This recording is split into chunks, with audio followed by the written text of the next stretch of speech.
नमस्कार दोस्तों, साहित्य ज्ञान क्लासेस में हार्दिक स्वागत है आपका। आज के सत्र में हम अध्ययन कर रहे हैं भाषा विज्ञान। भाषा विज्ञान से वस्तुनिष्ठ प्रश्न, और ये वो सभी प्रश्न हैं जो पूर्व परीक्षाओं में आए हुए प्रश्न हैं। सभी प्रश्न व्याख्या सहित दिए हुए हैं। पीवाईक्यू सीरीज के क्रम में हम इन सभी प्रश्नों का अध्ययन करेंगे कि किस प्रकार से प्रश्न भाषा विज्ञान से संबंधित हैं जो परीक्षाओं में आते हैं, और आगे आने वाली परीक्षाओं की दृष्टि से भी ये प्रश्न काफी महत्वपूर्ण हैं। तो चलिए हम इन सभी प्रश्नों का अध्ययन करेंगे। प्रश्न है, मानक हिंदी की व्याकरणिक संरचना के संदर्भ में कौन सा तथ्य सही है। और ये जो प्रश्न आया है झारखंड पीजीटी हिंदी 2018 का प्रश्न है। सही उत्तर है डी। व्याकरणिक स्तर पर मानक हिंदी के रूप परिवर्तनशील और अपरिवर्तनशील दोनों प्रकार के होते हैं। तो ये उत्तर सही है इसमें। प्रश्न है, स्वाधीनता संघर्ष के दौरान राष्ट्रभाषा के रूप में हिंदी के प्रचार प्रसार में इनमें से किसकी सक्रिय भूमिका रही है। ये प्रश्न झारखंड पीजीटी हिंदी 2018 का प्रश्न है और सही उत्तर है डी, स्वामी दयानंद सरस्वती। स्वाधीनता संघर्ष के दौरान राष्ट्रभाषा के रूप में हिंदी के प्रचार प्रसार में स्वामी दयानंद सरस्वती की सक्रिय भूमिका रही है। इनकी मुख्य कृति है सत्यार्थ प्रकाश, जिसमें इन्होंने हिंदी से संबंधित लिखा है। स्वाधीनता आंदोलन के समय राष्ट्रभाषा हिंदी के विकास के लिए इनमें से किसके सुझाव पर दक्षिण भारत हिंदी प्रचार सभा की स्थापना की गई। ये भी प्रश्न झारखंड पीजीटी हिंदी 2018 का प्रश्न है और सही उत्तर है भी, महात्मा गांधी। स्वाधीनता आंदोलन के समय राष्ट्रभाषा हिंदी के विकास के लिए महात्मा गांधी के सुझाव पर दक्षिण भारत हिंदी प्रचार सभा की स्थापना की गई। इसकी स्थापना मद्रास अब चेन्नई में की गई है। प्रश्न है, राजभाषा से क्या अभिप्राय है। और सही उत्तर है ए, सरकारी कार्यालयों की भाषा। ये प्रश्न भी झारखंड पीजीटी हिंदी 2018 का प्रश्न है। राजभाषा से अभिप्राय है सरकारी कार्यालयों की भाषा। भारतीय संविधान द्वारा राजभाषा का गौरव हिंदी भाषा को प्राप्त है। हिंदी को 14 सितंबर 1949 ईस्वी में राजभाषा घोषित किया गया। अनुच्छेद 343(1) में यह घोषणा की गई है कि भारत की राजभाषा हिंदी व इसकी लिपि देवनागरी है। प्रश्न है, भारतीय संविधान के किस अनुच्छेद के अनुसार उच्चतम न्यायालय तथा उच्च न्यायालय में सब कार्यवाहियां अंग्रेजी भाषा में होंगी। और सही उत्तर है डी, अनुच्छेद 348। ये प्रश्न यूजीसी नेट दिसंबर 2019 का प्रश्न है। 348 के अनुसार, अनुच्छेद के अनुसार भारतीय संविधान के अंतर्गत उच्चतम न्यायालय तथा उच्च न्यायालय में सब कार्यवाही अंग्रेजी भाषा में होगी। इसके अलावा संघ तथा राज्यों के स्तर पर सभी विधेयकों, संसाधनों, अधिनियमों, अध्यादेशों तथा आदेशों, नियमों, विनियमों तथा उपनियमों के प्राकृतिक पाठ भी केवल अंग्रेजी में ही होंगे। अनुच्छेद 343 में संघ की राजभाषा हिंदी तथा लिपि देवनागरी होगी। अनुच्छेद 344 में राष्ट्रपति द्वारा राजभाषा आयोग का प्रगठन का प्रावधान है। निम्नलिखित बोलियों को उनके क्षेत्रों के साथ सुमेलित कीजिए। क्षेत्र यहाँ पर दिए हुए हैं और सही उत्तर है ये, पश्चिमी पहाड़ी शिमला, मध्यवर्ती पहाड़ी गढ़वाल, भोजपुरी गाजीपुर, मगही पटना की बोली है। प्रश्न है, इनमें से कौन सी बोली बिहारी हिंदी वर्ग में नहीं है। और सही उत्तर है डी, छत्तीसगढ़ी। छत्तीसगढ़ी बोली हिंदी बिहारी वर्ग में नहीं बल्कि यह पूर्वी हिंदी के अंतर्गत आती है। पूर्वी हिंदी के अंतर्गत 3 बोलियां हैं, अवधी, बघेली, छत्तीसगढ़ी, जबकि भोजपुरी, मगही और मैथिली बिहारी हिंदी के अंतर्गत आती हैं। हिंदी पर सामसिक संस्कृति के वहन का दायित्व संविधान के किस अनुच्छेद में निर्धारित है। सही उत्तर है डी, अनुच्छेद 351। हिंदी पर सामसिक संस्कृति के वहन का दायित्व संविधान की अनुच्छेद 351 में निर्धारित है। अनुच्छेद 343 में संघ की राजभाषा हिंदी और लिपि देवनागरी। अनुच्छेद 348 में उच्चतम न्यायालय तथा उच्च न्यायालय आदि में प्रयोग की जाने वाली भाषा। अनुच्छेद 349 में भाषा संबंधित कुछ विधियां, अधिनियम करने की विशेष प्रक्रिया। निम्नलिखित में से कौन सी भाषा संविधान की 8वीं अनुसूची में है? और सही उत्तर है ए नेपाली। प्रश्न है निम्नलिखित में से कौन सी बोली राजस्थानी की नहीं है? और सही उत्तर है बी मलयाली। यूजीसी नेट 2019 का प्रश्न है। मलयाली क्या है? एक लुप्तप्राय भाषा है और यह राजस्थान की बोली नहीं है। सौरसेन या अपभ्रंश से निकलने वाली भाषाएं हैं पश्चिमी हिंदी, राजस्थानी, पहाड़ी और गुजराती। राजस्थानी में मेवाती, मालवी, जयपुरी और मारवाड़ी।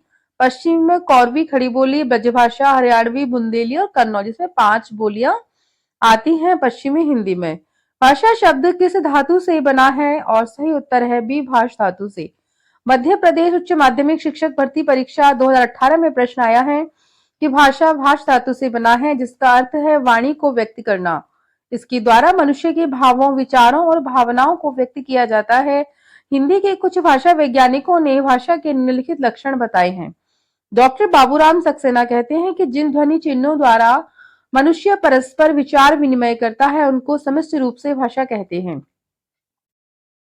डॉक्टर श्याम सुंदर दास के अनुसार मनुष्य और मनुष्यों के बीच वस्तुओं के विषय में अपनी इच्छा और मति का आदान प्रदान करने के लिए व्यक्त ध्वनि चिन्हों का, ध्वनि संकेतों का जो व्यवहार होता है उसे भाषा कहते हैं।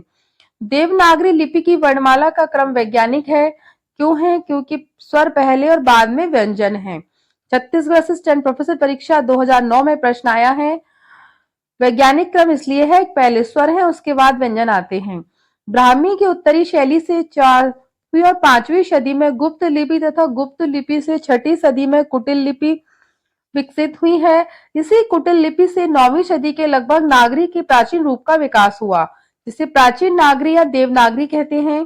देवनागरी का सर्वप्रथम प्रयोग गुजरात के राजा जयभट्ट की 7वीं-8वीं शताब्दी के एक शिलालेख में हुआ है। प्रश्न है देवनागरी का प्रत्येक अक्षर उच्चारित होता है। अंग्रेजी जैसे मूक वर्ण देवनागरी में नहीं है। अंग्रेजी के मूक वर्ण कौन से हैं? और सही उत्तर है ए। हाफ में एल एवं नाइफ में के क्या है? साइलेंट है, तो इनको मूक वर्ण कहा जाता है।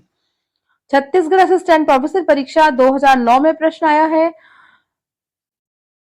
निम्न अंकों को क्या कहा जाता है? और ये सही है अंतरराष्ट्रीय अंक। छत्तीसगढ़ असिस्टेंट प्रोफेसर परीक्षा 2009 में प्रश्न आया है कि क्या है जो अंग्रेजी में हम जो लिखते हैं ना 1 2 3 4, इनको अंकों का राष्ट्रीय अंक कहा जाता है, अंतरराष्ट्रीय। अनुच्छेद 343 के अनुसार संघ की राजभाषा हिंदी और लिपि देवनागरी होगी तथा भारतीय अंकों का अंतरराष्ट्रीय रूप होगा। यानी ये अंकों का जो रूप है वो सभी देशों में चलता है, ये अंतरराष्ट्रीय रूप है। प्रश्न है भाषा वह साधन है जिसके द्वारा मनुष्य अपने विचार दूसरों पर भली भांति प्रकट कर सकता है। ये एक परिभाषा है और ये परिभाषा दी है कांता प्रसाद गुरु के द्वारा। हिमाचल प्रदेश पीजीटी परीक्षा 2016 का प्रश्न है ये कि भाषा वह साधन है जिसके द्वारा मनुष्य अपने विचार दूसरों पर भली भांति प्रकट कर सकता है। यह कथन कांता प्रसाद गुरु का है। भाषा यादृच्छिक ध्वनि प्रतीकों की वह व्यवस्था है जिसके द्वारा एक मानव समुदाय अपनी भाषाओं एवं विचारों की परस्पर अभिव्यक्ति अथवा संप्रेषण करता है। प्रश्न है देवनागरी में अ के 12 खड़ी का सुझाव किसने दिया? और सही उत्तर है सी काका कालेकर। देवनागरी में अ की 12 खड़ी का सुझाव सावरकर बंधुओं द्वारा दिया गया, किंतु विकल्प न होने के कारण काका कालेकर सही उत्तर होगा, क्योंकि ये यहाँ पर सबसे ज्यादा सटीक उत्तर है। अल्टीग्रेड परीक्षा 2018 में ये प्रश्न आया है। देवनागरी का सर्वप्रथम प्रयोग किसके शिलालेख में मिलता है? और सही उत्तर है डी जयभट्ट। और समय है 7वीं से 8वीं शताब्दी। निम्नलिखित में से पूर्वी हिंदी की बोली नहीं है और सही उत्तर है बी भोजपुरी। भोजपुरी क्या है? मागधी अपभ्रंश के अंतर्गत बिहारी हिंदी की प्रमुख बोली है। मैथिली का प्रयोग क्षेत्र नहीं है, सही उत्तर है बी मेरठ। मेरठ में क्या है? खड़ी बोली का प्रयोग होता है। दरभंगा, मुजफ्फरपुर, पूर्णिया ये क्या है? मैथिली के हैं जो बिहार के प्रमुख क्षेत्र हैं। देवनागरी लिपि में लिखी जाने वाली भाषा नहीं है और सही उत्तर है ए असमिया। असमिया क्या है? उसकी लिपि क्या है? बंगला है। देखिए हिंदी, संस्कृत, नेपाली ये तीनों भाषाएं देवनागरी लिपि में लिखी जाने वाली भाषाएं हैं। जो भाषा 2 या 2 से अधिक भाषाभाषियों के बीच संपर्क का काम करती है वह भाषा क्या कहलाती है? संपर्क भाषा।